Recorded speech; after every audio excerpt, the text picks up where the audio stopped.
Hello friends, નમસ્તે બધાને। આજે આપણે બનાવીશું એકદમ સિમ્પલ તરીકાથી ઢાબા સ્ટાઇલ કાજુ મખાનાની રેસીપી। તો રેસીપી શરૂ કરતાં પહેલાં મારા વિડીયોને લાઇક કરી દેજો અને ચેનલને સબસ્ક્રાઈબ કરી દેજો। તો અહીંયા મેં એક મોટી ચમચી જેટલું ઘી લીધું છે।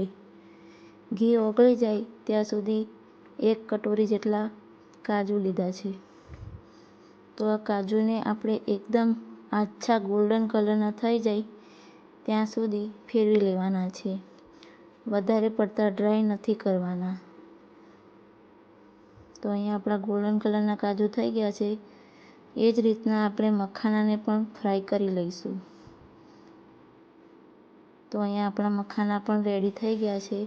તો આપણે એને એક પ્લેટમાં કાઢી લઈશું। તો અહીંયા ગ્રેવી બનાવવા માટે મેં એક મોટું ટામેટું લીધું છે, 2 આદુના ટુકડા લીધા છે અને 10 થી 15 લસણ લીધું છે અને એક મીડિયમ સાઇઝની ડુંગળી લીધી છે। તો અહીંયા આપણી ગ્રેવી એકદમ રેડી છે। તો અહીંયા મેં કઢાઈની અંદર થોડું તેલ નાખ્યું છે અને આપણે જે પેલી ગ્રેવી બનાવી છે એ તેલની અંદર નાખી દઈશું અને એને હલાવી લેવાની છે બરાબર।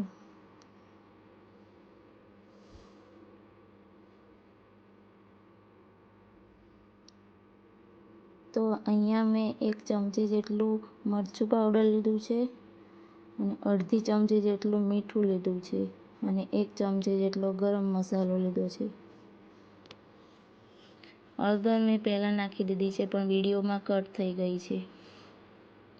તો આ બધાને આપણે હલાવી લઈશું જ્યાં સુધી ગ્રેવીમાંથી તેલ બહાર આવી જાય ત્યાં સુધી આપણે એને ચલાવી લઈશું। તો અહીંયા આપણી ગ્રેવીમાંથી તેલ બહાર આવી ગયું છે। હવે જે આપણે જે પેલા કાજુ ને મખાના ફ્રાય કર્યા છે એ આ ગ્રેવીની અંદર આપણે નાખી દઈશું।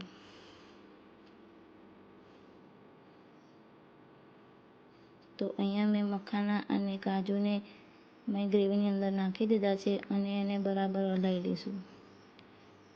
મિક્સ થઈ જાય એ પ્રમાણે આપણે બરાબર એને હલાવી લઈશું અને એમાં 1 વાટકી જેટલું પાણી નાખીશું।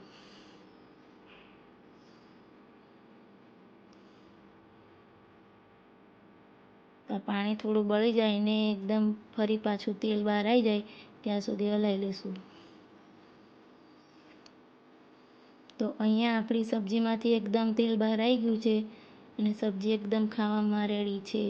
તો આ મારો વિડીયો તમને ગમ્યો હોય તો ચેનલને સબસ્ક્રાઈબ કરી દેજો અને વિડીયોને એક લાઈક કરી દેજો।